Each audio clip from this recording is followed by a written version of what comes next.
So the Splenic Center, coming to the home stretch here, we've got 3 more to go. The Splenic Center is our survival awareness. So we talked a little bit about this on the awareness centers slide. It's our basic instincts. And this is another one that is only talking to us in our now moment.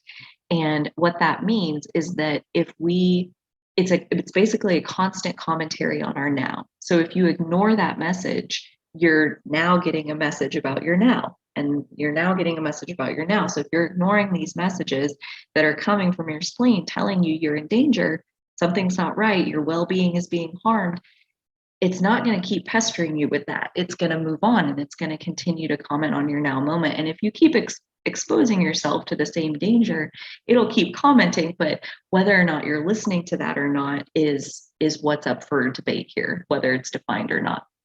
The reason this one is so important is because it governs your immune system. So if there are fears in your awareness, if there are dangers present, if there are harmful things happening to your body and your spleen is trying to tell you like, hey, this is bad and we need to fix it, and you ignore that, then you're sick. Then you manifest illness of some kind. And an illness in your system means you've ignored your energetic signals for long enough that now you have an illness in your system. And so that's where the spleen, it's communicating to us with our basic instincts. And the more we can listen to that, the deeper our health will be.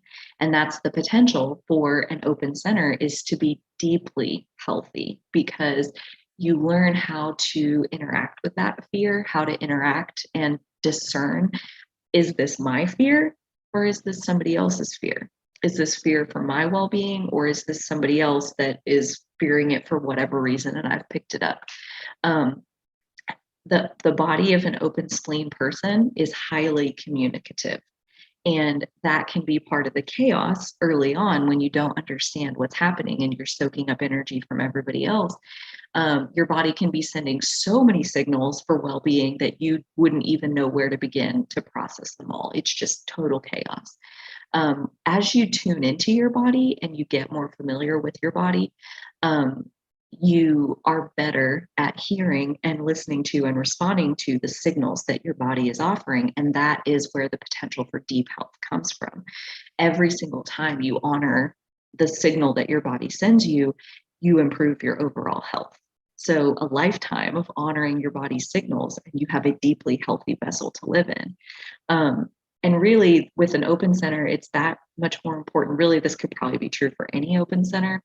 But to master your personal daily self-care routine or ritual, every single day, wring out the sponge, take an inventory, which of these energies are mine, which aren't.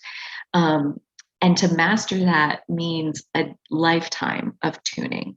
So as we start off in a chaotic space, and we come to self-care and we start to feel better. And as we feel better and better, maybe we can hear more signals. And now we need more practices of self-care to answer to those signals. And once we feel even better, now we can hear more signals. And now there's this other self-care that really responds to those signals.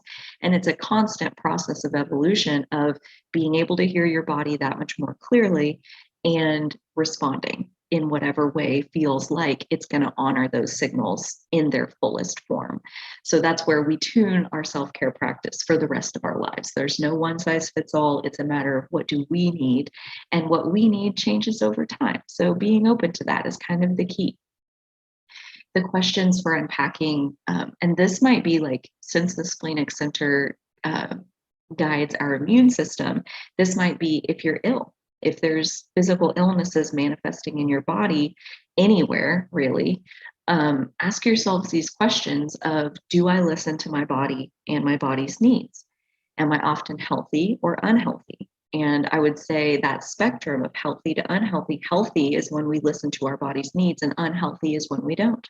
So if you feel like you're unhealthy on a regular basis, the answer, the tool for overcoming that, is to tune into your body and increase your body awareness. Am I holding on to something that no longer serves me? Do I have a hard time letting go? This is something that, like, when you have an open spleen, just like when you have an open sacral center, you don't know how to say enough is enough. When you have an open spleen, you almost like have a really high pain tolerance, higher than is good for you. And you can hold on to things, especially toxic relationships, long after they serve you.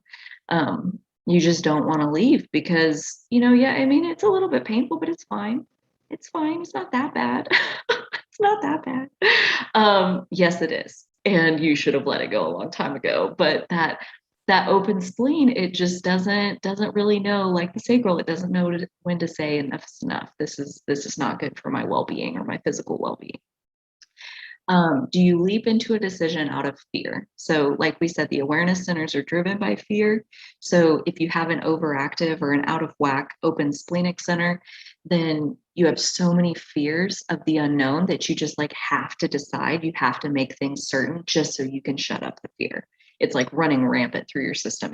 It's leading the way at that point. And whether you want it to or not is up to you. And tuning into your body awareness is one way to kind of bring that overactive splenic center back down into a place of calm. So for me, a daily yoga practice is really how I do this in terms of trying to go inward into an awareness of my body and what my body feels like.